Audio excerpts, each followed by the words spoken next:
Assalamualaikum students. Hope you all are fine. Today is December 9, 2020 and the day is Wednesday. हमने unit 3 start किया हुआ है which is sound and light.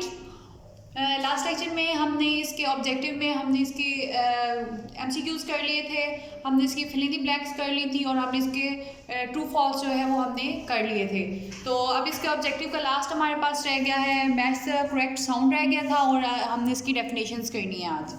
तो हमारे पास क्या है मैच द करेक्ट साउंड है. इसमें हमें कुछ ऑब्जेक्ट्स इन्होंने दिए हुए हैं, कुछ उन्होंने हमें लिविंग थिंग्स या कुछ उन्होंने चीज़ें हमें बताई हुई हैं जो हमारी डेली लाइफ में हमारे इन्वायरमेंट में होता है. और उसमें आगे उन्होंने नेक्स्ट हमारे कॉलम में हमें दिया हुआ है soft sound and loud sound. कि उन्होंने कहा है कि आपने मैच करना है कि ये जो चीज़ें हैं, ये जो ऑब्जेक्ट्स हैं, यहाँ पे जो भी है ये कौन सी साउंड प्रोड्यूस करते हैं, सॉफ्ट साउंड प्रोड्यूस करते हैं या फिर लाउड साउंड प्रोड्यूस करते हैं.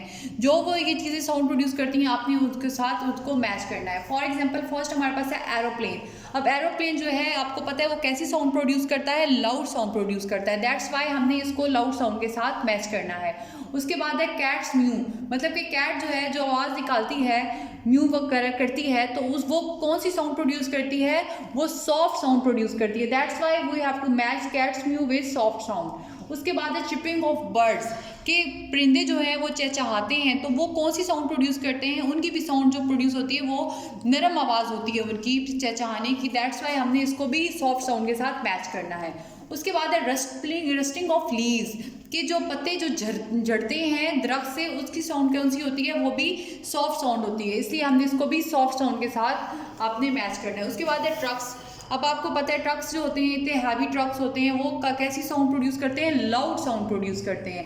ट्रक्स हो गए, इसके अलावा और बड़ी बड़ी व्हीकल्स जो होती हैं वो लाउड साउंड प्रोड्यूस करती हैं. दैट्स वाई हमने ट्रक्स को लाउड साउंड के साथ मैच करना है. तो ये हमारे पास था, आपने इसको करेक्ट साउंड के साथ मैच करना है. ये हमारा कंप्लीट हो गया ऑब्जेक्टिव में. अब हमने इसकी डेफिनेशंस पे आते हैं. इस यूनिट 3 की डेफिनेशंस में हमारे पास फर्स्ट कौन सी है, वाइब्रेशन. वाइब्रेशन क्या होता है, वैसे हरकत करना. तो इसकी डेफिनेशन क्या होती है, vibration is a repeated, vibration repeat होना, किसी भी चीज़ का रिपीट होना, दोहराना. Backward and forward movement of particles की बैकवर्ड एंड फॉरवर्ड मूवमेंट. अब बैकवर्ड और फॉरवर्ड मूवमेंट किस तरह होती है ये मैं इधर आपको समझाने के लिए कर रही हूँ. आपने यहाँ पर ये ड्रॉ नहीं, नोटबुक पे ड्रॉ नहीं करना है. फॉर एग्जांपल आपके पास कोई भी ऑब्जेक्ट है, वो ये जैसे ये है, ये कब ये फॉरवर्ड मूव करता है, ये बैकवर्ड, ये फॉरवर्ड मूवमेंट है जिसको मैं एफ से कह रही हूँ और बैकवर्ड मूवमेंट को मैं बी से कह रही हूँ. कोई भी ऑब्जेक्ट जो बार बार फॉरवर्ड मूव करता है, फिर बैकवर्ड मूव करता है, देन फॉरवर्ड मूव करता है, देन बैकवर्ड मूव करता है, तो वो क्या प्रोड्यूस कर देता है, वो वाइब्रेशन को प्रोड्यूस कर देता है. तो इसको हम वाइब्रेशन कहते हैं. उसके बाद है हमारे पास लाउडनेस. लाउडनेस क्या होता है, लाउडनेस मीन्स हाउ लाउड और सॉफ्ट अ साउंड इज.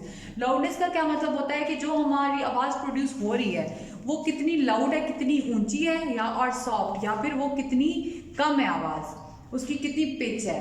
अब हमारा नेक्स्ट डेफिनेशन है हमारे पास लाउड साउंड कौन सी होती है. Loud sound when a sound is loud the vibration are big, कि जब हमारी आवाज़ ऊंची होती है, जब हम ऊंचा बोलते हैं या कोई भी ऑब्जेक्ट जिसकी आवाज़ ऊंची होती है तो जो हमारे पास वाइब्रेशन प्रोड्यूस होती हैं वो बड़ी प्रोड्यूस होती हैं. अब किस तरह वाइब्रेशन बड़ी प्रोड्यूस होती है, फॉर एग्जाम्पल ये हमारे पास कोई भी ऑब्जेक्ट है, से कोई भी आप स्पीकर ले लें, ये स्पीकर है, ये कुछ भी आप इसे कंसीडर कर लें. इससे अगर लाउड साउंड प्रोड्यूस हो रही है तो हमारे पास जो वाइब्रेशंस प्रोड्यूस होंगी वो बड़ी होंगी. फॉर एग्जांपल लाइक दिस, ये जो है ये वाइब्रेशंस है, ये बड़ी होंगी प्रोड्यूस. उसके बाद है soft sound. When a sound is soft, जब हमारी आवाज़ नरम होती है, द वाइब्रेशंस आर स्मॉल, तो जो वाइब्रेशंस प्रोड्यूस होती हैं वो स्मॉल होती हैं. फॉर एग्जांपल इसी तरह अगर कोई बोल रहा है, पहले वो ऊंची आवाज़ में बोल रहा था तो उसकी वाइब्रेशंस बड़ी प्रोड्यूस है. अब कोई बोल रहा है वो नरम आवाज़ में बोल रहा है तो उसकी जो वाइब्रेशंस प्रोड्यूस होंगी वो स्मॉल होंगी, लाइक दिस. ओके, होप आपको समझ आ गई होगी. उसके बाद लास्ट डेफिनेशन है हमारे पास इकोज.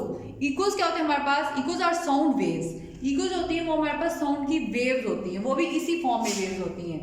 ये जिस तरह है ना, तो ये जो है इसको हम कह सकते हैं कि ये इको है, ये इको है.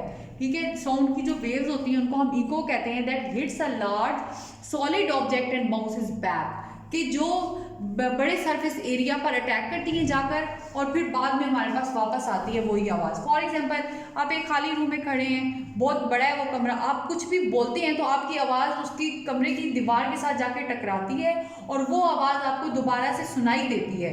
इसको हम इको कहते हैं। इको का कंसेप्ट आपको होप सो समझ आ गया होगा। ये हमारी डेफिनेशन थी जो आज हमने की हैं और हमारे पास ऑब्जेक्टिव का जो हमारा क्वेश्चन नंबर 4 रह गया था वो हमने कंप्लीट किया है। आपने इसको नोटबुक पे आपने नोट डाउन करना है, उसके बाद आपने इसको अच्छे से लर्न भी करना है और उसके बाद लूज शीट पे करके आपने अच्छे से प्रैक्टिस करनी है। होप आपको समझ आ गई होगी। हमारा आज का लेक्चर यहीं पे कंप्लीट होता है। ओके स्टूडेंट्स, अल्लाह हाफिज़।